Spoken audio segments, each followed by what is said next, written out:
Welcome to the Kindness Project, the podcast designed to share stories of kindness and share how kindness can make positive change in our world, one small act at a time. In this week's episode of the Kindness Project, we talk about football, university, and we have part one of our interview with Jeff Brazier from the podcast Only Human.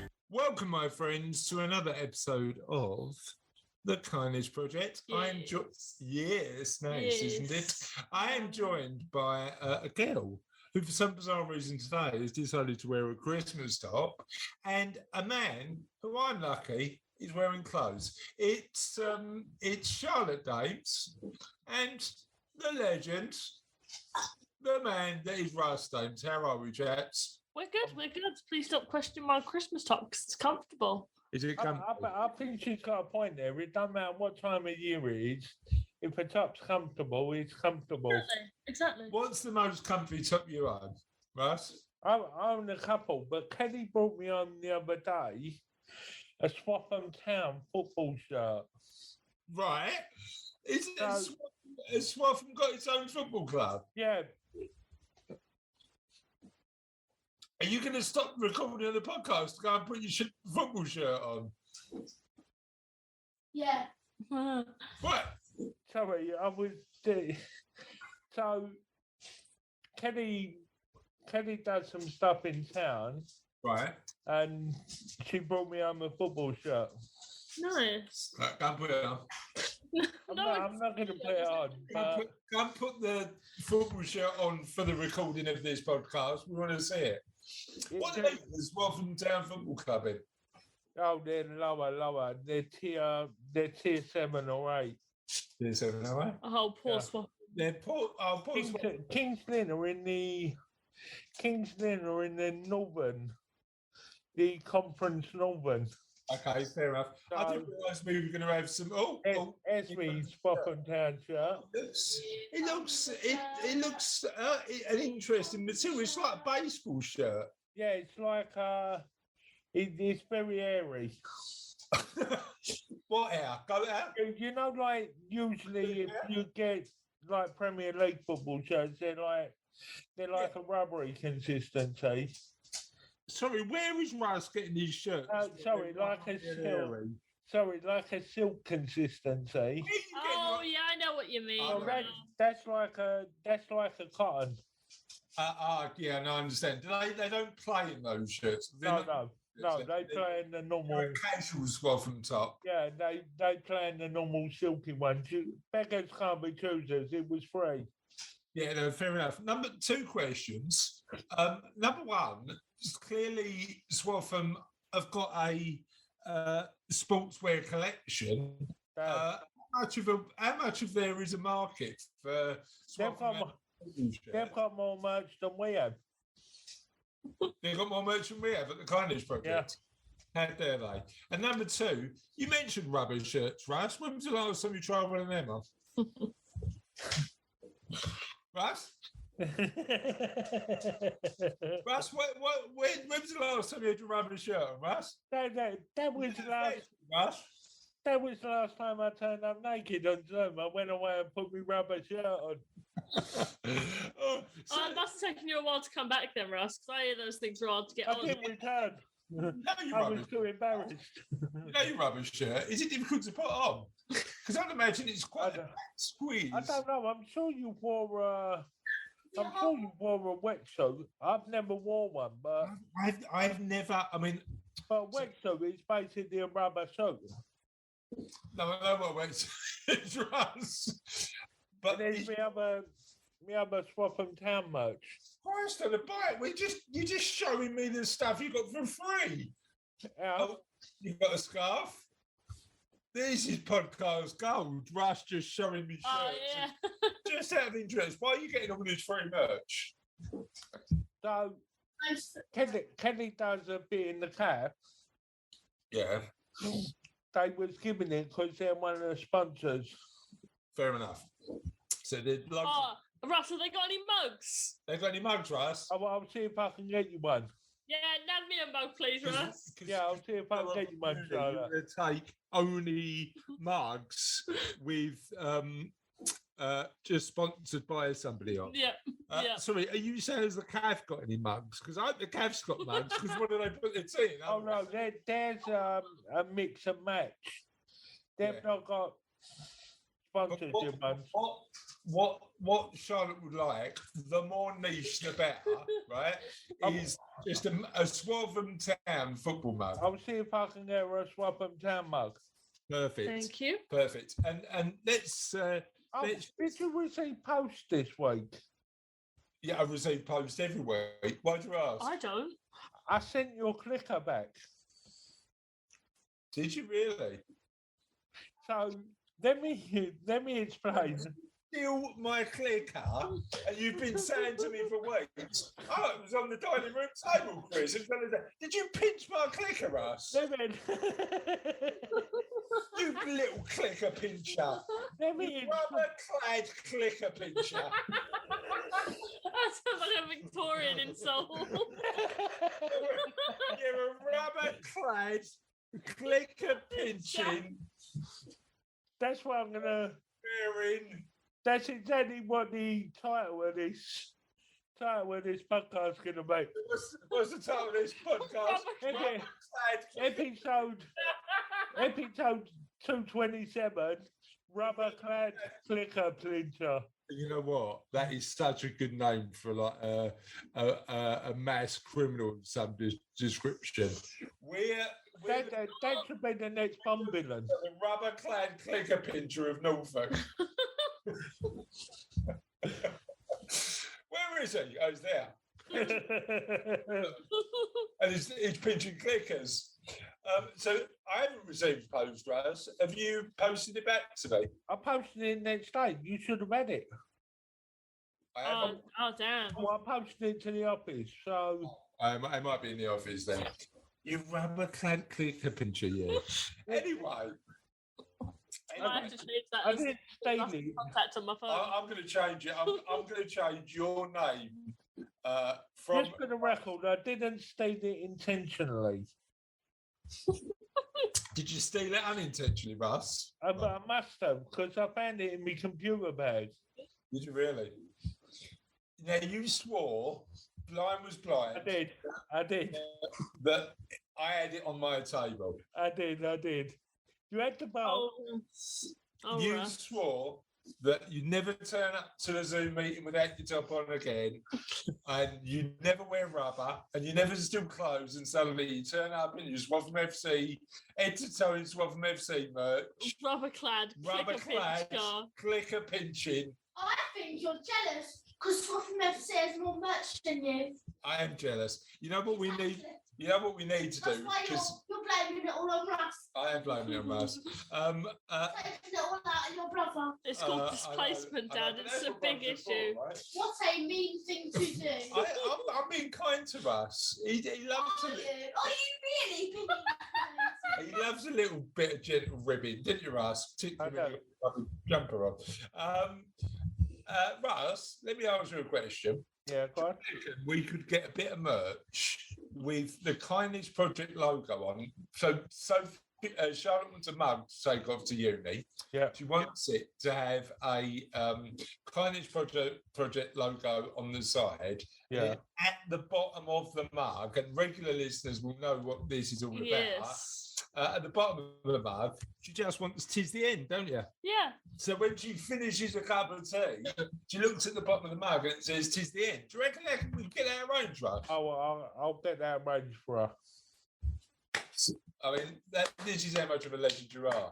This is how I'll have a mug like that as well, Russ. I'll get that arranged. Let's bulk buy. Let's just get 3. Yeah, let's go to town. Let's and get 4. It don't have the same effect though. That we're buying our own merch. No, we're not raising much money doing that. No. But we get to use it, don't we? And we could potentially advertise it on the podcast. Let me just make one more request to our regular listeners on the podcast as well. Charlotte is off to uni soon. She's off to uni in September. Yes. And what we'd like, if you run a little business or you've got a 7th or 8th league football club that you run, or you do something where you've just got a mug with an amazing logo on, send it to us. We're happy to. I will take it with you. me. And give you a massive thank you on the podcast. But this is the Kindness Project's hashtag send Charlotte a mug.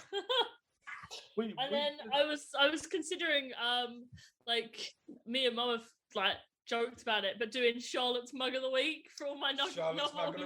And if you send your mug in, we will have a little bit on the Kindness Project to all our listeners. Hashtag Charlotte's mug of the week, and we're going to add an extra. Oh yeah. What are you saying? Oh yeah, mug of the week. Mug of the week, and then I might set up its own Instagram account. Yeah, you know, just for mug of the week. And then what we're going to do is have another one. Hashtag Russell's rubber shirt of the week. That's what we're going to have. No, just hashtag Russell's rubber shirt. Hashtag Russell's rubber shirt is apparently what we're going to go. Anyway. No, you can't even shorter. Hashtag Russell's rubber. We are definitely. This is rubber, it should be Rubber Clad Rush, the clicker pincher. Rubber clad Russ. Rubber clad Russ.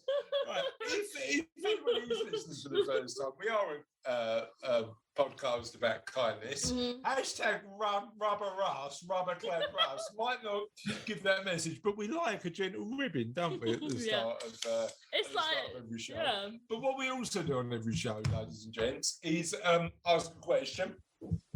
And the question we asked this week was, what's the best April Fool's prank that you've ever played or you've ever heard of? So please write in and let us know, and you can get in touch with us using these methods. Methods. I know lots about methods. So if you go on Twitter, we're at All Kindness. If you go on Facebook and type the Kindness Project into the search bar, we should come up. If you go in Google and type the Kindness Project podcast, we should be the first thing up. And if not, why, God, why? Please get back to me finally. I don't know much. No, I've been asking for a while, but I'm starting to lose faith. Did you have faith in the first place? No. If you put www.thekindnessproject.co.uk, we should come up sort of immediately. Yeah, we are in loads of different places. Or kindnessproject.co.uk if you want to email us. I think we have an Instagram we're not very active on. All of that. Yeah. So you can get in touch with us in a bunch of different places. I was talking to somebody earlier on. Actually, I was talking to two people this week who were fans of the show. One that I met in the foyer of my office who said, "You ring a bell from somewhere," and then realised that they were a fan of the podcast. And then the other one was today. We were around our friend's house, and she went, "I was listening to the podcast the other day. You were talking about something about banana." And I just cannot remember when we had a conversation about We have a lot banana. of conversation about bananas because you think oranges are finicky because Finicky, they're hard. That was quite recent. Yeah, so apparently we were having some banana chat, and she remembered. Russ, related to the question of the podcast, what do you think your favourite April Fool's prank is? But I don't do April Fools. Yeah, No, me I neither, don't really. Russ. I don't really. Yeah. I don't see a point in it. Don't see the point in it. Yeah. Yeah, I mean, I'm not a big April Fool's fan, to be honest. But some people like it, and that's why we're asking the question. So we'll see what sort of answers we get. And on that note, the fact that we've asked a question that none of us have got an answer to, let's move on. Oh, Sophie's got one. 1 minute. This is one where you put shaving cream in the thing, and you put a pin in the door, and you put it in, and then when you open the door, when someone opens the cupboard, the shaving cream squirts in their face. That's quite a good one. I like that one. Right. Can I ask why we're asking an April Fool's question in the month after April? Because I forgot. Well, we are in May, and by the time this one goes out, we'll still be in May. We had some live episodes. But we did some live episodes where we asked that question, and this is a hangover from that, isn't it? So, Hangover. yeah, it's like a sort of. It's been a while since we've.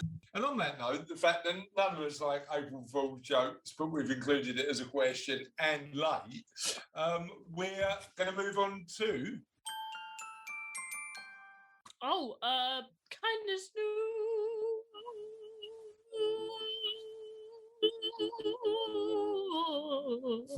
What happened at the end there? My throat started hurting, so I decided Pac-Man dying noises would be appropriate. Oh, I love the Pac-Man dying sound. There's it go. Right, okay. This first piece of kindness news. Kindness ruse is a recent one. Endangered baby rhino born in a Czech zoo is named after Kiev. Okay, not the chicken, the city in Ukraine. But let's have a little listen to this. A baby rhino named Kiev, in honour of the Ukrainian defenders, was born in a Czech zoo exactly a week after Russia began its invasion of the country. Belonging to the eastern black rhinoceros subspecies, Kiev's birth is another success for one of the few zoos in the world with a successful breeding program for those rare rhinos. Kiev is the 47th rhino of this critically endangered subspecies, born in the Kravlov Zoo since they received their first one back in 1971, and the first one born in about 4 years. Krylov. Are you sure you got that? So the zoo is called Dvor Krylov. The young rhino's mother, Eva, had been taking extremely good care of him, and it's very calm, even then allowing some of her milk to be taken for the feeding of other youngsters, and that's from an update from the zoo itself. Without a horn, the little one is nevertheless growing fast, and is usually growing at 2.2 pounds per day. AP reports that Kiev is one of 4 baby rhinos of this species born so far this year. The zoo's animals have, over the years, been transferred to other zoos to help genetic diversity and other breeding programs, and 9 of their rhinos have been reintroduced into the wilds of Rwanda and Tanzania and have since reproduced there. The latest update to the IUCN's Red List IUCN, yeah, found that the rhino numbers are increasing faster than they are decreasing. Oh, that's good. Yes. That's good news. Great news. Furthermore, the population remains largely intact, with animals able to reach each other easily, and there is a normal percentage of healthy, mature animals among them. Well, there's a couple of bits of good news there, isn't there? Number one, that they're paying tribute to the guys who in Kiev who are, who want a more democratic, fair society and don't want to be under control of the Russians, and want to sort of move in that direction. But also the fact that the rhino species is now growing as opposed to shrinking. That's amazing. And also, new baby being born. New babies being born is always good news. Yes. Yeah, well, mainly. Often. Next one is woman isolating with COVID, moved by delivery driver who went above and beyond. Being bedridden with an illness is never a pleasant thing to go through, and kind gestures from loved ones during your time of need can go a long way in helping you feel better. But for one woman on TikTok, it wasn't a family member who came to her rescue when she was suffering from COVID, it was her delivery driver. Hootie, who posts under the username Real Hootie, posted footage from her Ring doorbell and explained she and her husband had ordered food shopping to be delivered to their house since they were both self-isolated. The woman said her husband had left their rubbish outside of the front door, ready to be taken down to the wheelie bin later in the day, but they were amazed when they saw their delivery driver, Kimberly, pick up the bags and dispose of them herself. Hootie from the US wrote on the video, "My husband and I have COVID, so we had our groceries delivered through Instacart. My husband had set our trash on the porch to take out since he's sick, but our delivery driver, Kimberly, took it down to the bin in the rain without saying a word. Thank you so much for this act of kindness, Kimberly. And in the video's caption, the woman added, of course, we gave her an even bigger tip after this. It's the little things that make a difference. The heartwarming post has been viewed over 1.4 million times, and Instacart, who are a grocery delivery and pickup service in the US and Canada, themselves respond in the comments. The company wrote, "Thank you for showing Kimberly so much love." Other commenters also praised the delivery driver for going above and beyond to make Hootie and her husband feel comfortable. Someone said she did not need to do that whatsoever. What an angel. Hope she got a huge tip at least. So I think that what it shows is acts of kindness don't need to be big and elaborate. They can just be just like those small little things just to help make somebody's day. What do you think, Russ? Yeah, I totally agree. Yeah, amazing stuff. So thank you for reading that out, Charlotte, with me. And let's move on to our interview. This week, we've got part one of our interview with Jeff Brazier. Jeff's got a podcast called Only Human, available on all the sort of standard podcast platforms, but also does amazing work in the community, getting people together for walk and talk events where they get the opportunity to express what they're feeling and just have some company out in nature. And he does a lot more. In the interview, we talk about a lot of different subjects, including grief, parenting, mental health. I think you'll get a lot out of it. So enjoy the chat. Jeff, thank you so much for coming on the Kindness Project. How are you today? Really good, thank you. Yeah, I'm looking out the window and it's a little bit of rain. It's a shame because we yesterday it was like just perfect blue sky, and you're like, is that spring? Is we sort of, is it coming? Yeah, on our way out of it. And no, it's obviously reverted back to what we used to. But either way, lucky to have a window to look out of, right? True. Yeah, you got to be grateful in life. That's an important attribute. And we talked. I mean, we started like pre-interview. We started having a conversation about lockdown and the stuff that went on there. Interestingly, I think the big thing for me is we're in Hornchurch, so not a million miles away from where you are. But one of the big things for me was having the Hornchurch County Park just go for a run, and that exercise and mental health thing, I'm sure we'll talk a little bit about later.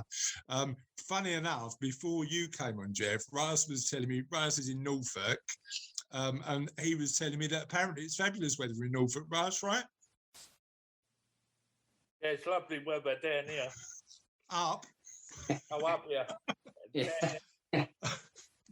Right, good stuff. Right, so let's just start with a really open question for the members, because we've got an international audience. Clearly, I know who you are. For members of our audience who don't know who you are, tell us a bit about you. Well, first of all, let's keep it close to home. I'm from Hornchurch as well, and my granddad used to live behind the fire station. I know where you are. Woodyard, number one. Yeah.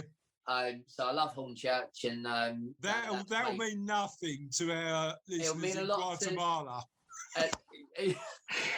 Possibly not. So what I should do is explain who I am, and there's a few layers to this one, I suppose. In that, all right. So broadly, I've worked in television for about 20 years. Started off on a show called Shipwrecked, and went and lived on an island in the South Pacific for 3 months. As a 21-year-old, learned so much, but as always, there's the life that we lived sort of beforehand, and my childhood growing up in Essex was an interesting one, which we might explore later if it's relevant to where you want the conversation to go. But I think it always provides a platform and shapes who you are and who you're not. But yeah, in terms of, I now work in football, so I work for BT Sport.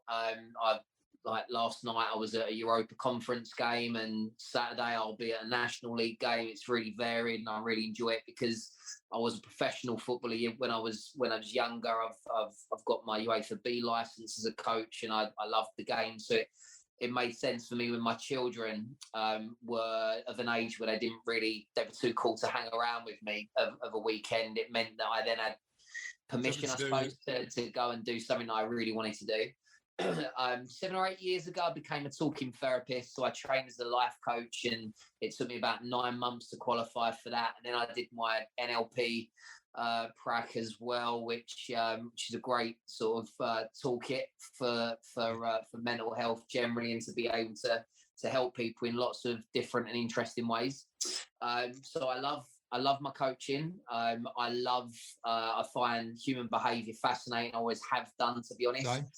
Yeah, and I get a lot of, in fact, the most satisfaction I get from anything is generally sitting down and just really listening to someone and just asking them the best questions that I can think of. Use a few techniques to help someone really explore their situation and help them to progress. That'll never get boring for me. And I suppose a lot of stuff in between. I've done a lot of presenting. I've done a lot of different experiences. I'm 42. As I say, I currently live with my wife and 2 kids who are 17 and 18. They lost their mum when they were 4 and 5. So I think sometimes it's not fair for me to say I've brought them up on my own, because obviously I've had partners. But that's obviously been an interesting journey.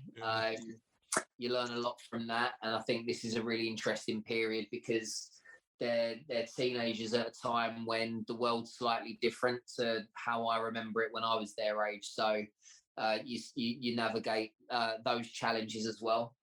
Otherwise, what do I like doing? I particularly I enjoy things like cycling, reading, meditating. Really into.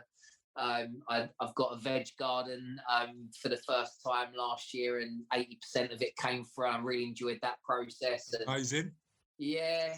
So there's a little snapshot. Right, there is a lot to unpick there, Jeff. I know I've seen some questions before the interview, but I just want to be a bit more curious about some of those aspects. So you started off talking about our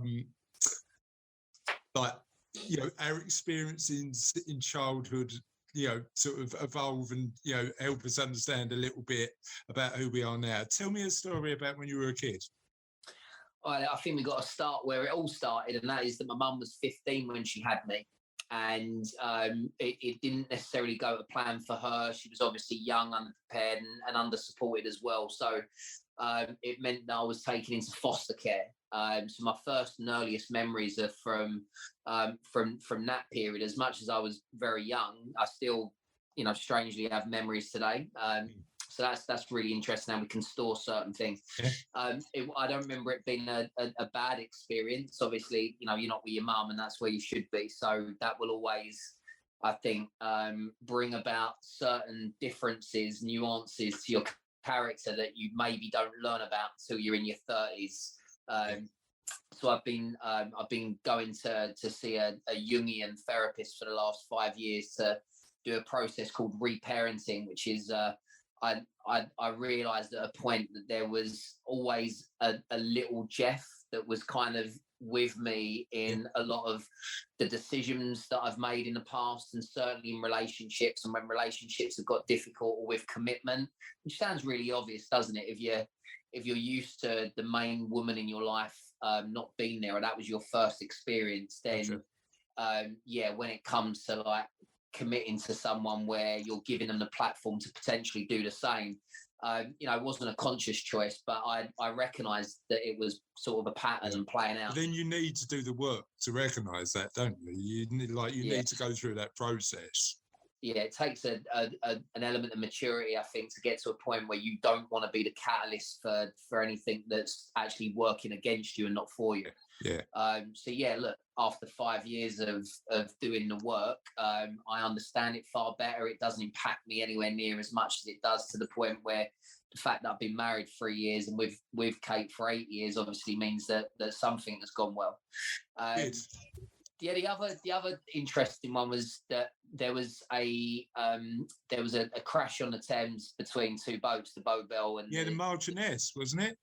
Yeah, the Marchioness. So that was my biological dad, who was the skipper. So I remember being on the Thames the next day and asking my auntie, who was the manageress of a floating restaurant called the Regalia. I remember saying to her, like, what's going on, all the police boats, and people would be wondering, like, what do you mean? Why wasn't you sort of looking for your dad or waiting for news on what had happened to him? The fact is I hadn't met him and I didn't know he existed. I thought that my stepdad, who my mum was with from the age of 5 for me, he was the reason why she was allowed to have me back. And I always thought he was my real dad. Like, I think that was one of the conditions between them, is that they thought they would be able to do the best job possibly by not disclosing that actually, there was someone else around who may at some point decide that they wanted to play a part. So he was the skipper. So I learned about that when I was 13, and it was when, again, interesting childhood, but me, my mum, my brother, we had to run away. We got rehoused in a little village called Tiptree, near Colchester, and we were sat there one afternoon. My mum said to me, would you like to meet your real nan and granddad? It was, obviously, that's a really interesting thing to be asked, isn't it?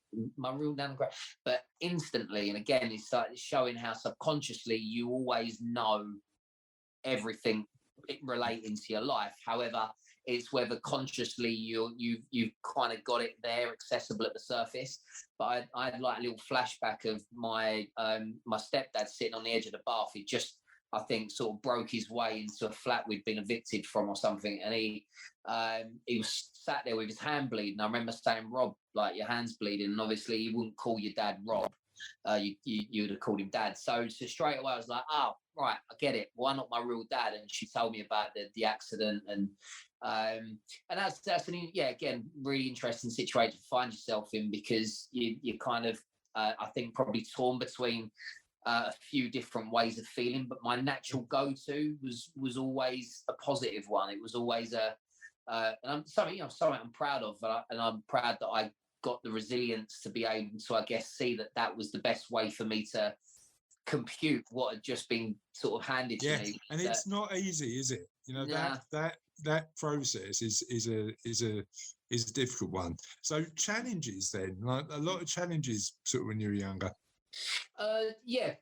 I mean, we've all got our stories, we've all got our backgrounds, and so I think what's really important is how you whether you're able to work through some of the stuff that you're carrying on your shoulders, and whether you're able to recognize that actually amongst all of those things and those experiences, there's some really amazing lessons that have actually given you some strengths that, if you care to see them, and obviously if you're able to get to a point of being like, right, I know that that's my strength and I know where that's come from, then all of a sudden it's just a way of turning some negative things into things that will serve you.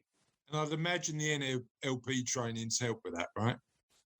Yeah, that sort of added a lot. I think actually doing the coaching initially was it almost, when I was doing the training, I realised that's many of those approaches were things that I was naturally doing anyway, in terms of just having an open mind to other people's perspectives, knowing that mine wasn't the only one and the center of everything. And in fact, I was always the opposite of that. I'd always be far more interested in what everybody else thought. I'd always want to give everybody else the chance to speak and express their opinions and things like that. And I always enjoyed to kind of borrow what I agreed with from all angles, if you like. And it just meant that, sometimes the person in the room that speaks loudest and speaks most is not necessarily the wisest. They're just the ones that need to kind of that feel they need to exert some control of the situation. And so I recognised that I'd been doing that from quite a young age. I mean, the problem is, Jeff, my natural personality is that's normally me, and I've had to learn over the years that listening more, asking more questions, being more generous in terms of that, what you can learn from listening is huge, isn't it? It's that just developing those skills over the years has been a big thing for me. Help me understand, like, the sort of life coaching stuff is, helping individuals work out what's next in their life, super important. What was the crossover skills you use that in terms of the football coaching and life coaching? Where are they sort of connected?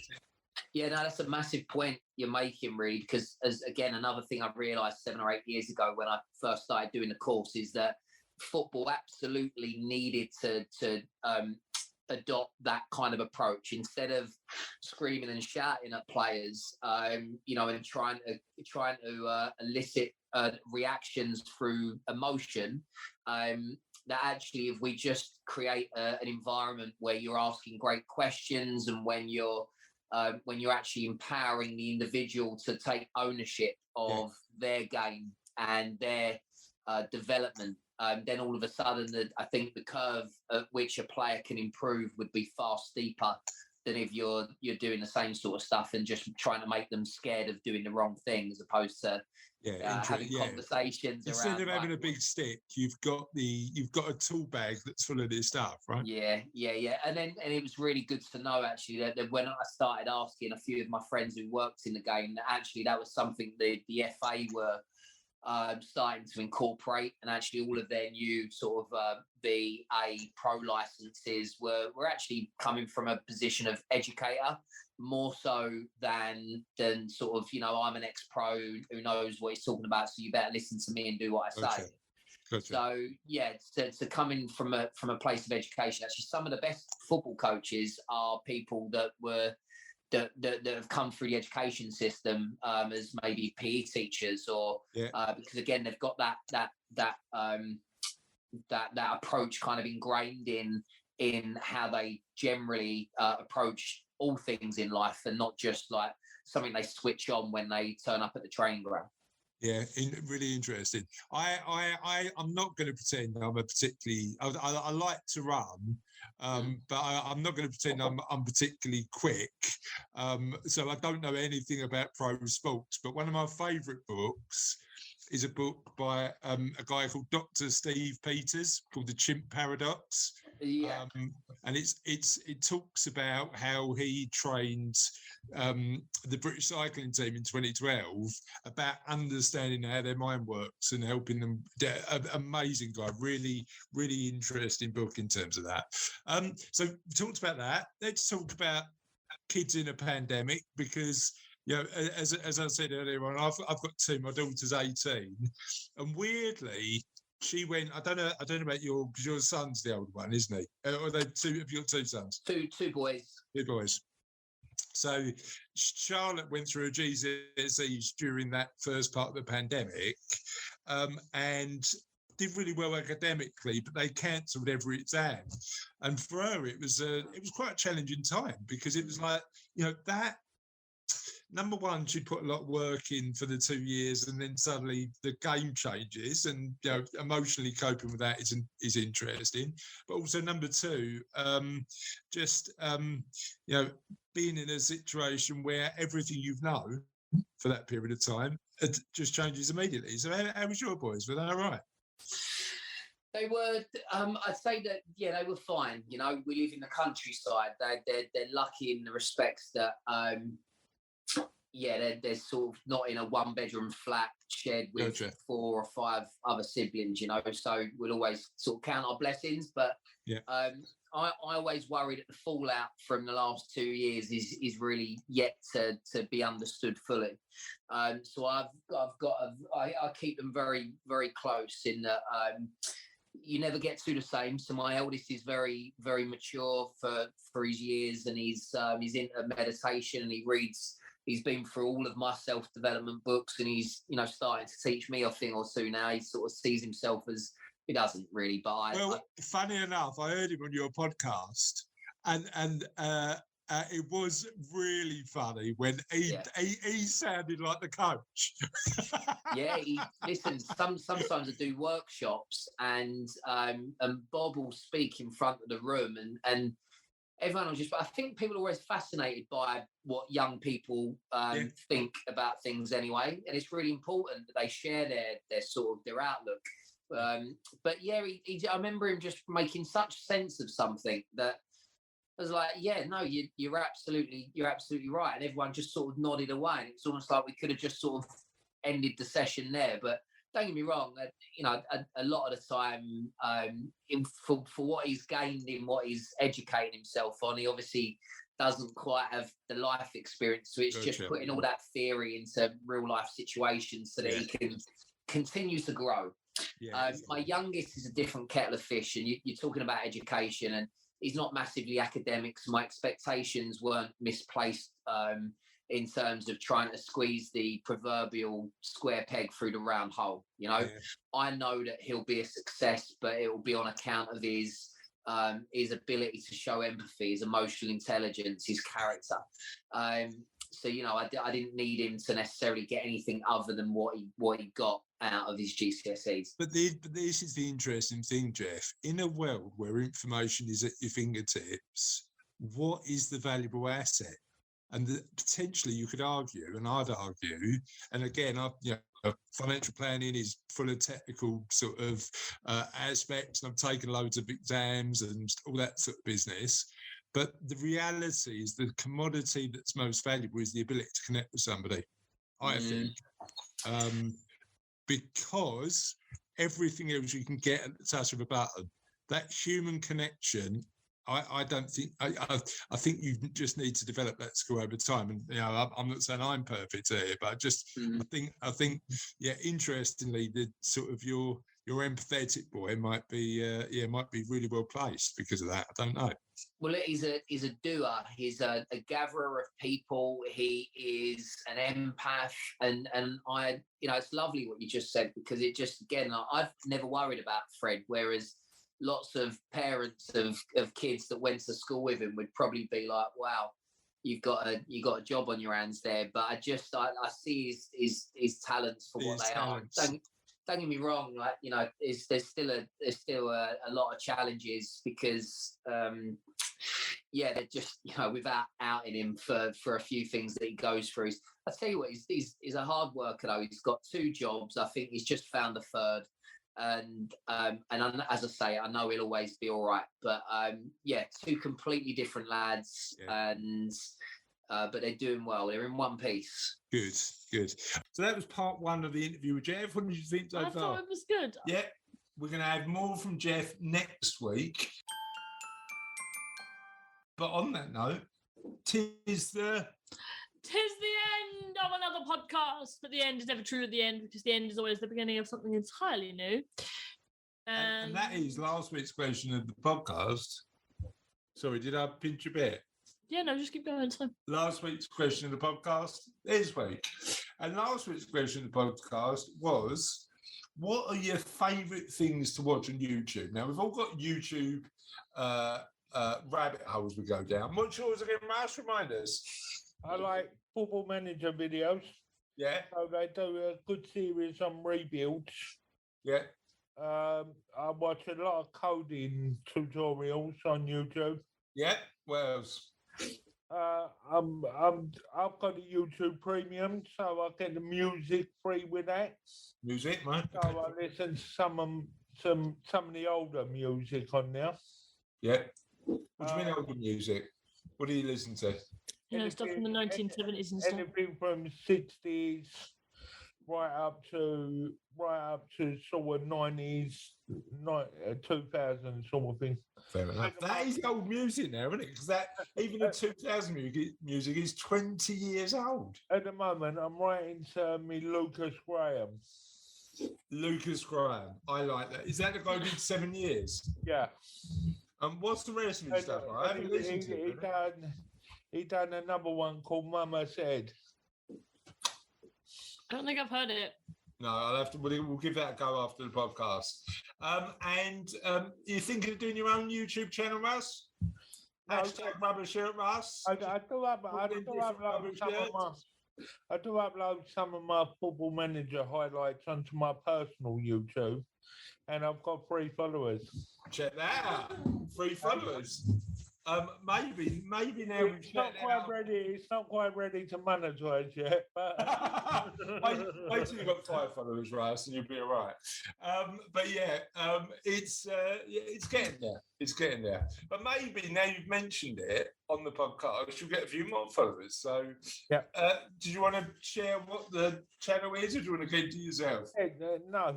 I wonder why he's only got 3 followers. Anyway, let's talk about what what other people like to watch on YouTube. Steve Dan said he likes to phone away from me, just I'm trying to read the answers. Steve Dan likes to relax. Music videos from the 70s or 80s is an old school comedians, and then weekend mode is how-to videos and DIY. Al McCann says daft classic comedy. Keaton is good. And videos of live music. Russell, as he's already told us, like programming, tech reviews, and how-tos. Mike Christie is a man after my own heart because he likes to listen to TV themes of the 80s. And Kane Cox Watkins likes to watch Olivia Colman acceptance speeches, pop videos, and funny clips from 8 out of 10 Cat Stars Countdown. Not a bad choice there, Kate. Thank you for listening to another episode of the Kindness Project. Have a lovely week, and we'll see you next time. Have a nice time. Have a nice time. Bye. Bye.